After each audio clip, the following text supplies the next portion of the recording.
un signo en el platillo.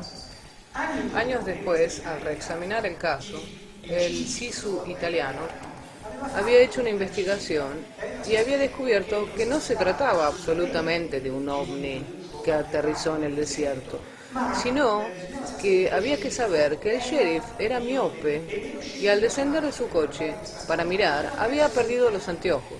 En el interín, el ovni, que no era un ovni, sino que era otro auto que había aparcado en un lugar prohibido, se escapó para no tener que pagar la multa al sheriff. Y esto se encuentra en el periódico publicado. Entonces, como siempre, sí, podemos conversar, pero la fantasía supera la realidad.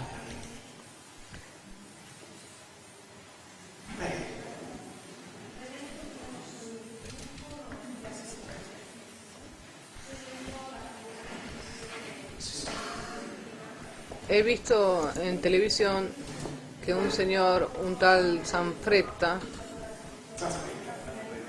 había sido secuestrado y él hablaba también de una caja. Lo sé, ahora les cuento porque vale la pena. Yo no me ocupé del caso de Sanfretta porque todavía no me ocupaba de este tema. Pero en ese entonces yo estaba en el Centro Ufológico Nacional, del cual salí corriendo cuando descubrí que estaban relacionados con los servicios secretos, me fui. Pero entonces iba en su nombre a ver qué sucedía en Génova con este señor Sanfretta y observaba con distancia. Luego hablé con Moretti, que es hipnólogo, que es el que ha puesto en hipnosis también a Valerio Lonzi. Es decir, que tuvimos la oportunidad de profundizar este caso. Con Moretti habíamos afinado una técnica que era la técnica del brazo, que le digo cómo es. Se pone en hipnosis a Valerio Lonzi y en su momento también a Sanfretta. En hipnosis profunda, Moretti dice al sujeto: ahora te daré una orden que se ejecutará todas las veces que sucederá lo siguiente. Todas las veces que dirás una mentira se te levantará el brazo derecho. No podrás hacer nada porque tu brazo está ligado a tu inconsciente. Y todas las veces que dirás una mentira tu brazo derecho se alzará. Utilizamos esta prueba con Valerio Lonzi y funcionaba muy bien. Valerio, ¿cómo es el muchacho que está delante tuyo? Su piel, ¿cómo es? Es blanca. No, no es blanca. Es blanca. No, no es blanca. Es oscura. Y se le baja el brazo. Hay una lucha entre el inconsciente y el subconsciente. El sujeto se percata que se le alzó el brazo y no puede hacer nada. Sabe que vos lo viste y por lo tanto es como una pulseada consigo mismo. Con Sanfretta, cuando relataba de esto, se le levantaba el brazo. O sea, decía una mentira. Veamos por qué. Estas son cosas que la gente no sabe, pero que tienen que ser contadas, aunque no se puedan contar. La primera y la segunda experiencia que Sanfretta cuenta son experiencias reales, en donde él ha sido secuestrado por el famoso serpiente. En tiempos bastante lejanos de ahora, nadie había todavía dibujado esto, y sin embargo él sí lo hizo. Los del SISU dijeron que había dibujado primero El monstruo de la Laguna Negra, que era una revista de dibujos que él siempre leía, y después que era una antena televisiva. Y todo está escrito en los reportes. Después,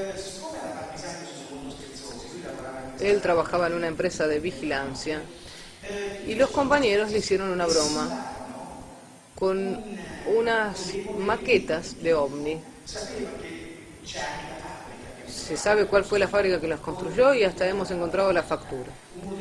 Bueno, era una maqueta toda iluminada que pusieron sobre un monte y cuando Sanfretta pasaba, las encendían. Y él no entendía más nada porque había tenido ya miedo la primera vez y cayó en esta trampa por lo menos un par de veces, relatando esta y otras experiencias, que se revelaron falsas porque era todo una broma de sus amigos que se divertían a costa de él. Cuando Sanfretta lo descubrió, se enojó como un animal y le dijo a sus amigos: ahora me tienen que sostener porque yo con este asunto me harté y quiero ganar dinero. Y empezó a inventar una serie de cosas. Intentó hacer una película en América, intentó, con esto que todavía hoy lo cuenta, que es falsa, intentó lograr audiencia, hacer dinero, eso es todo. Así fue como terminó esta historia. esta es la otra cara de la moneda que ni siquiera Sisu sabe, porque los verdaderos análisis los hacía yo y a escondidas, yendo a buscar a la gente. Yo soy alguien que, por ejemplo, cuando vino Allen Hynek a Génova, Pinotti lo acaparó y yo me llevé a su mujer del brazo y le hice andar por toda la ciudad. ¿Y cómo conversaba esa mujer? No se dan una idea. Hynek estaba callado y la mujer me contaba todo.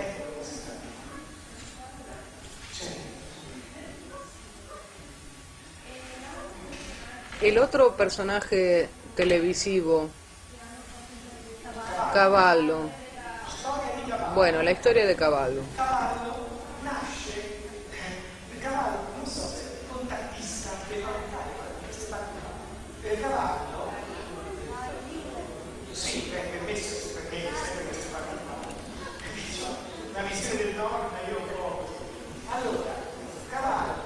Cavallo empieza como canalizado, tal vez nadie se acuerde, del grupo de Eugenio Siragusa. Luego el grupo de Siragusa se disgrega porque se pelearon entre ellos, porque Eugenio había dado a los diferentes integrantes distintos encargos. Estaba quien tenía que hacer de la Virgen María, quien tenía que hacer de Jesús, pero todos querían hacer de Jesús. Lo quería hacer Cavallo, lo quería hacer otro del grupo de los Yanga, que no me acuerdo cómo se llama, y lo quería hacer el estigmatizado Bon Giovanni.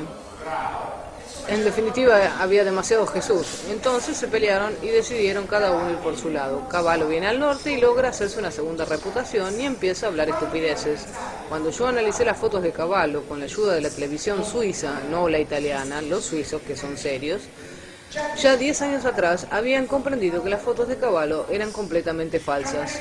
Entre paréntesis, no sé si lo saben, él cuenta una historia de un planeta, Clarion, de donde vienen sus bellas alienígenas altas, rubias, con ojos azules. No sé si él lo sabe o no, pero es la misma historia de un canalizado norteamericano que cuenta la historia de Clarion, etcétera, etcétera. Es decir, que ha contado el mismo relato contado por otro. Ese es Cavallo. Volviendo al argumento del hombre originario, si no recuerdo mal, usted dijo en otra conferencia que está hecho como un tetraedro, es decir, tenía conciencia y conocimiento de sí. Nosotros, siendo organismos genéticamente modificados, ¿podemos teóricamente alcanzar el mismo nivel? Es posible. Es plausible. Yo creo que todo sea posible. Pero contentémonos con aquello que somos, no hagamos el paso más largo que la pierna. El abducido bajo este aspecto tiene un plus entonces. Sí, por un lado el alienígena te perturba, pero por el otro lado te da la posibilidad de adquirir conciencia. Nunca hay nada completamente negativo en la vida, ¿ven? Y de estos niños de los que habló antes,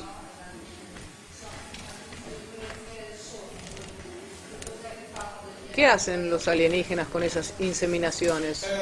El alienígena no es capaz de reproducirse, por lo tanto se reproduce a través de una portadora humana durante los primeros 3 meses. Luego el alienígena es colocado en una especie de tubo alienígena con una placenta artificial y continúa la gestación. Pero las memorias alienígenas activas a las que se le preguntó dice que pocos de ellos llegarán a término.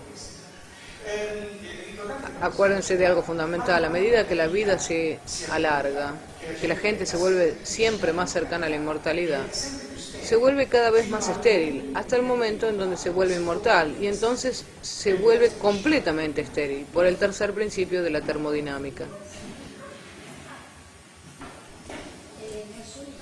En su libro usted describió que los militares son en su mayor parte sin ánima, y que tenía previsto escribir un libro sobre el tema. ¿Lo hizo? No, tengo que decir que no. Me puse a escribir sobre otro tema con respecto a las teorías del universo holográfico. Por lo tanto, el tema de los militares me quedó colgada.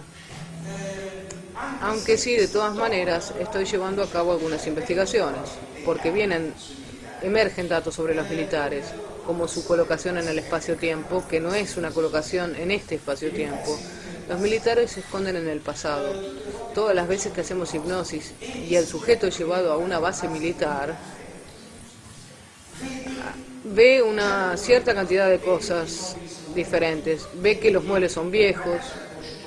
Por ejemplo, un muchacho coleccionista de relojes ha reconocido un reloj que llevaba puesto un militar norteamericano, que él también tenía, y ese reloj lo usaba la Marina norteamericana en 1945.